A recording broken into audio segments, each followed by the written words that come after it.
Legacy Telugu stories, పిల్లల నీతి కథలు. వికటించిన కోతి ప్రయోగం.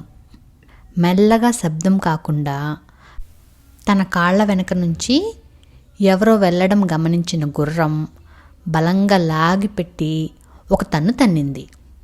ఆ దెబ్బకు కోతి, ఓర్ని, ఏంటి అన్యాయం, చచ్చేట్లు తన్నావే అంది.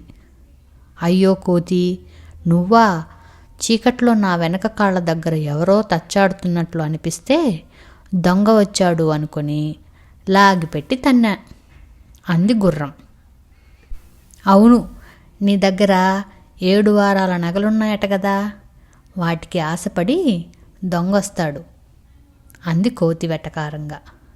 సరే కానీ ఈ చీకట్లో ఏం వెతుకుతున్నావు అంది గుర్రం. ఇక్కడ కలబంద మొక్క చూసినట్టు గుర్తు. శబ్దం చేస్తే నీకు నిద్రాభంగం కలుగుతుందని నెమ్మదిగా వచ్చా అంది కోతి. అయ్యో, ఎంత పని జరిగింది! నీకు మూతి పగలడంతో పాటు ముళ్ళు కూడా గుచ్చుకున్నాయా అంది గుర్రం. అవును, చావు తప్పి కన్నులు ఒట్టబోవడం అంటే ఏమిటో అనుభవపూర్వకంగా తెలుసుకున్నా.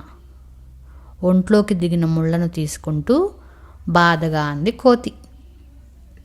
కాసేపటి తర్వాత చెట్టు మొదట్లో కూర్చొని పలు రకాల వనమూలికలు కలిపి మెత్తగా నూరుతూ మధ్యలో పన్నీరు చల్లసాగింది కోతి. రాత్రి కావస్తున్నా నిద్రపోకుండా ఏదో మూలికా లేపనం తయారు చేస్తున్నావు, ఏంటో అది అని ఉత్సుకతతో అడిగింది ఎలుగుబంటి. అవును ఎలుగుబంటి, ఇది నిత్య యవ్వన లేపనం. ఇది ఒక్కసారి శరీరంపై రాసుకుంటే అసలు ముసలితనమే రాదు. బతికి ఉన్నంతకాలం యవ్వనంతోనే వెలిగిపోతారు. నాకు ఈ మూలికా రహస్యం జాతరలో 2 మనుషులు చెప్పుకుంటుంటే తెలిసింది. ఈ లేపనం నాకు మాత్రమే సొంతం.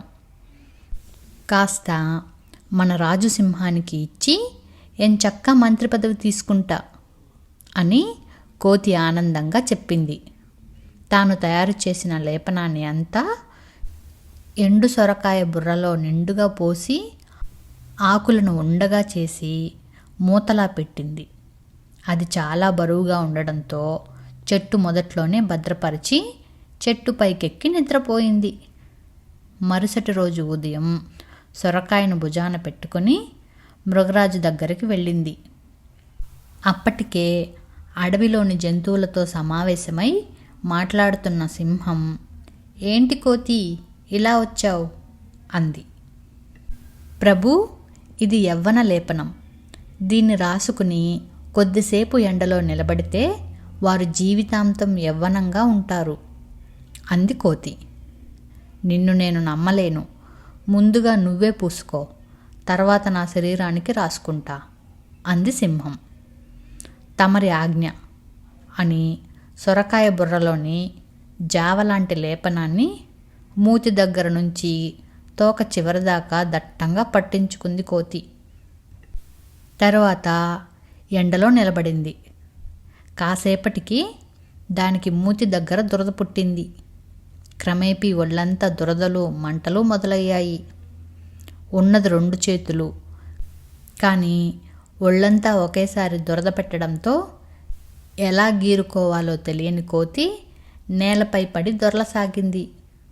ముందు ఆ నీళ్లలో దిగు, లేదంటే ఆ దురదకు నీ చర్మం ఊడి వచ్చేస్తుంది.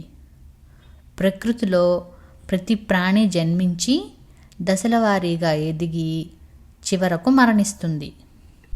అంతేకాని ఇలా కృత్రిమ ప్రయోగాలు చేస్తే ఇలాగే వికటిస్తాయి. ఎవరైనా ప్రకృతి ధర్మానికి లోబడి జీవించాల్సిందే. ఎక్కడైనా యవ్వన లేపనాలుంటాయా అంది కుందేలు. ఈ మనుషుల మాట ఇంకెప్పుడూ నమ్మొద్దు అనుకుంది కోతి.